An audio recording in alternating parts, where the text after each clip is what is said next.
We think that the oil sands have been expanded too rapidly without a serious plan for environmental remediation in the first place.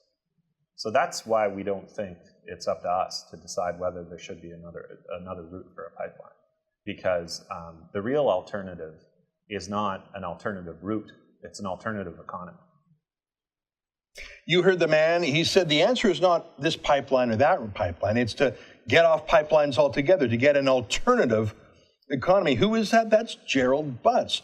Then he was the president of the World Wildlife Fund Canada, a radical environmentalist group funded by foreign donors. But now he's the principal advisor to Justin Trudeau, the Prime Minister. I talk about this because just this morning, the mayor of Montreal, a longtime Liberal, Denis Coderre, announced that he and the city would oppose a major oil pipeline proposal called Energy East. What does this mean for Canada? Joining us now to talk about this is a man who is in a good position to comment, my friend Joe Oliver, former finance minister and energy minister. Great to see you again. Great to be here.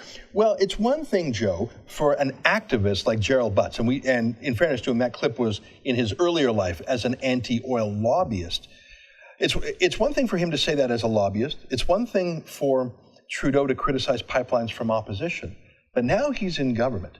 And we've just had the Keystone XL pipeline scotched by Obama.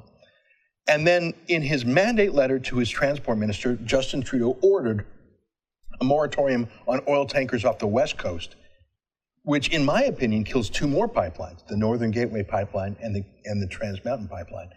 There's only one pipeline left, this Energy East pipeline, and now Liberal Denis Coderre's against it. Joe, is the Liberal government actually going to shut down all pipelines in Canada? Well, I certainly hope not. This would be a real concern because we have a fundamental strategic objective, and that is to diversify our markets for our oil and gas. We only have one market right now. It's the United States. They found vast amounts of shale gas and shale oil. They're going to need us less. We're producing more. We need other markets. Fortunately, those markets exist.